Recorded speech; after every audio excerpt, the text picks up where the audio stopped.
Hello friends, तो चलिए start करते हैं क्लास 10th एक्सरसाइज 3.1 का question number 6। Given the linear equation 2x plus 3y minus 8 is equal to 0। हमें एक लीनियर इक्वेशन गिवन दी गई है 2x plus 3y minus 8 is equal to 0। Write another linear equation in two variables. हमें एक खुद से linear equation लिखनी है जो कि टू वेरिएबल की होनी चाहिए, such that the geometrical representation of the pair so formed is first intersecting line, second parallel lines, third coincident lines। इसमें जो हमें खुद से एक लीनियर इक्वेशन लिखनी है वो इस इक्वेशन के साथ मिल करके फर्स्ट पार्ट में इंटरसेक्टिंग लाइंस बनाए, सेकंड में पैरेलल लाइंस बनाए और थर्ड में कोइंसिडेंट लाइंस बनानी चाहिए। अब वो इक्वेशन हम इन तीनों ही फॉर्म में अलग अलग लिख सकते हैं। सबसे पहले इंटरसेक्टिंग का केस है तो इसे हम सॉल्व करेंगे। इंटरसेक्टिंग लाइंस में हमारी कंडीशन क्या होती है? जब a1 upon a2 not equal to b1 upon b2 होता है। तो अगर हमने इस इक्वेशन के साथ एक और जो खुद से इक्वेशन लिखनी है रेशियो फाइंड करेंगे और हम इस कंडीशन को सेटिस्फाई कर दें तो हमारा फर्स्ट केस सॉल्व हो जाएगा। तो जो हमें इक्वेशन दी गई है सबसे पहले वो लिखेंगे 2x plus 3y minus 8 is equal to 0। इसे हम कंपेयर करेंगे a1x plus b1y plus c1 is equal to 0 से। तो a1 की वैल्यू कितनी आ जाएगी यहाँ से 2, b1 की वैल्यू आ जाएगी y का कोफिशिएंट 3 और c1 की वैल्यू आ जाएगी -8।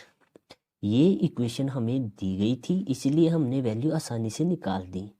अब हमें सेकंड जो इक्वेशन लिखनी है वो खुद से लिखनी है। देखिए उसके लिए कंडीशन क्या है कि a1 अपॉन a2 की वैल्यू बराबर नहीं होनी चाहिए b1 अपॉन b2 के। अब हमें इसमें ऐसी वैल्यू लिखनी है जिसमें फर्स्ट टू वैल्यू सेम नहीं आनी चाहिए। तो खुद से रैंडमली आप कुछ भी लिख सकते हैं। मैं लिख रहा हूँ जैसे 3x plus 2y minus 8 is equal to 0। तो अब इसे कंपेयर करेंगे हम a2x plus b2y plus c2 is equal to 0 से। तो a2 की वैल्यू यहाँ से आ जाएगी 3, b2 की वैल्यू आ जाएगी 2, c2 की वैल्यू आ जाएगी -8। माइनस को छोड़ के आप प्लस का 8 भी लिख सकते हैं। अब इनकी रेशियो फाइंड करेंगे।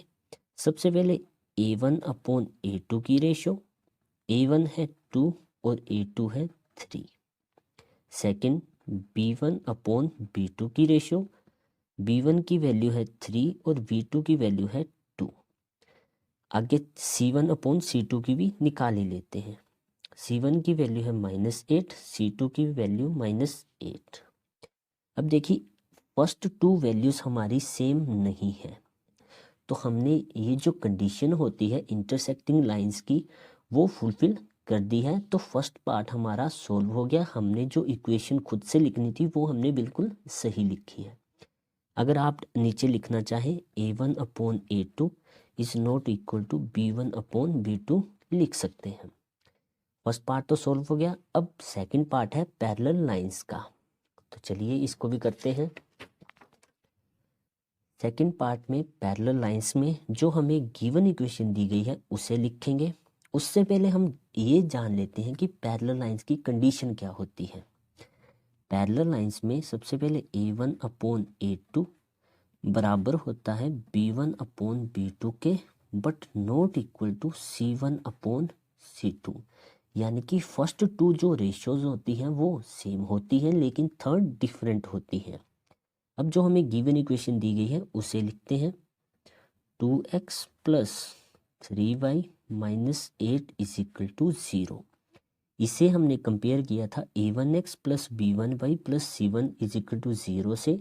तो a1 की वैल्यू वहाँ से आ गई थी x का कोफिशिएंट 2, b1 की वैल्यू आई थी 3 और C1 की वैल्यू आ गई थी -8। अब देखिए हमें खुद से एक लीनियर इक्वेशन लिखनी है। हम डिफरेंट लिख सकते हैं, सेम जो हमने इंटरसेक्टिंग के केस में लिखी थी वो नहीं लिखनी है, डिफरेंट भी लिख सकते हैं। इसमें हमें फर्स्ट टू वैल्यूज सेम चाहिए, तो मैं इसकी फर्स्ट टू वैल्यूज सेम लिख सकता हूँ। तो मैं इक्वेशन लिख रहा हूँ 2x + 3y। अब थर्ड डिफरेंट लिखनी है, माइनस का 8 है, माइनस का 9 लिख रहा हूँ। अगर आपको कुछ और इक्वेशन बनानी है, जैसे आप फर्स्ट टू वैल्यू को इन दोनों को 2 से मल्टीप्लाई कर देंगे, तो यहाँ पे क्या आ जाएगा, 2 को 2 से मल्टीप्लाई करेंगे 4x, 3 को 2 से करेंगे 6x, तो भी सेम ही बेस बनेगा। तो चलिए अब इसको कंपेयर करेंगे। जब हम a2x + b2y + c2 = 0 से, तो a2 की वैल्यू यहाँ पे आ जाएगी 2, b2 की वैल्यू आ जाएगी 3 और c2 की वैल्यू आ जाएगी -9। अब इनकी रेशियो फाइंड कर लेते हैं। सबसे पहले a1/a2, a1 की वैल्यू है 2, a2 की भी वैल्यू 2, 2 से 2 कैंसिल, वैल्यू बची 1/1। आगे b1/b2 की रेशियो फाइंड कर लेते हैं। b1 की वैल्यू 3, b2 की वैल्यू 3, कट गए, वैल्यू आ गई 1/1। आगे c1/c2, c1 की वैल्यू है -8, c2 की वैल्यू -9, माइनस से माइनस कैंसिल, वैल्यू बची 8/9। अब देखिए फर्स्ट टू केस में हमारी वैल्यू सिमिलर है, लेकिन थर्ड डिफरेंट है, यानी कि ये जो हमने इक्वेशन खुद से लेट की ये सही है।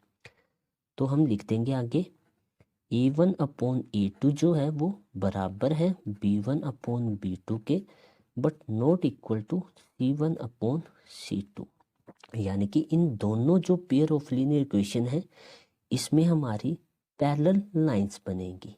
ठीक है, क्लियर हो गया। अब थर्ड पार्ट की ओर बढ़ते हैं। थर्ड पार्ट में कंडीशन है कोइंसिडेंट लाइन बननी चाहिए हमारी पेयर ऑफ लीनियर इक्वेशन के बीच में। कोइंसिडेंट की कंडीशन क्या है वो लिखेंगे सबसे पहले। इसमें जो है a1/a2 बराबर होता है b1/b2 के, अल्सो c1/c2। इसमें तीनों की जो रेशियो होती है वो सिमिलर होती है। जो हमें गिवन इक्वेशन दी गई है सबसे पहले उसे लिख लेते हैं। इक्वेशन है 2x + 3y - 8 = 0। यहाँ से a1 की वैल्यू आई थी 2, b1 की वैल्यू 3 और c1 की वैल्यू आई है -8। ये तो हमें जो इक्वेशन दी गई है वो लिख ली हमने। अब एक हमने खुद से लेट करनी है। देखिए इसमें कंडीशन क्या है, सभी की रेशियो सेम होनी चाहिए, तो मैं यही सेम इक्वेशन यहाँ पे लिख सकता हूँ। चलिए इस बार थोड़ा डिफरेंट कर लेते हैं। मैं इस पूरी इक्वेशन जो भी है इसे 2 से मल्टीप्लाई कर देता हूँ। देखिए 2 से मल्टीप्लाई करूँगा तो क्या बनेगा, 2 2 जा 4, साथ में x आ जाएगा, प्लस 3 2 जा 6, साथ में y, माइनस है 8 2 जा 16 = 0। आप चाहो तो यही वैल्यू यहाँ पे लिख सकते हैं। चलिए अब इसको कंपेयर कर देंगे हम a2x + b2y + c2 = 0 से। तो a2 की वैल्यू यहाँ से आ जाएगी 4, b2 की वैल्यू आ जाएगी 6, c2 की वैल्यू आ जाएगी -16। अब रेशियो फाइंड कर लेते हैं। तो सबसे पहले a1/a2, a1 की वैल्यू है 2, a2 की वैल्यू है 4, 2 1 जा 2, 2 2 जा 4, वैल्यू आ गई 1/2। नेक्स्ट b1/b2, b1 की वैल्यू है 3, b2 की वैल्यू है 6, 3 1 जा 3, 3 2 जा 6, 1/2 वैल्यू आ गई फिर से। नेक्स्ट c1/c2, c1 की वैल्यू है -8, c2 की वैल्यू है -16, माइनस से माइनस कैंसिल, 8 1 जा 8, 8 2 जा 16, वैल्यू आ गई 1/2। अब इस केस में देखिए हमारी तीनों जो रेशियोज हैं उनकी वैल्यू सेम आई है, तो लिखेंगे a1/a2 बराबर है b1/b2 also equal to c1/c2। तो यहाँ पे हमारी तीनों रेशियो सेम है, यानी कि जो हमारे पास पेयर ऑफ लीनियर इक्वेशन, एक तो हमने खुद से लिखी और एक जो हमें गिवन थी, ये मिल करके कोइंसिडेंट लाइंस बनाएंगी। तो आई होप आपको ये तीनों पार्ट अच्छे से क्लियर हो गए होंगे। चलिए मिलते हैं नेक्स्ट क्वेश्चन के साथ नेक्स्ट वीडियो में, जिसका लिंक आपको डिस्क्रिप्शन में मिल जाएगा। जय श्री राम।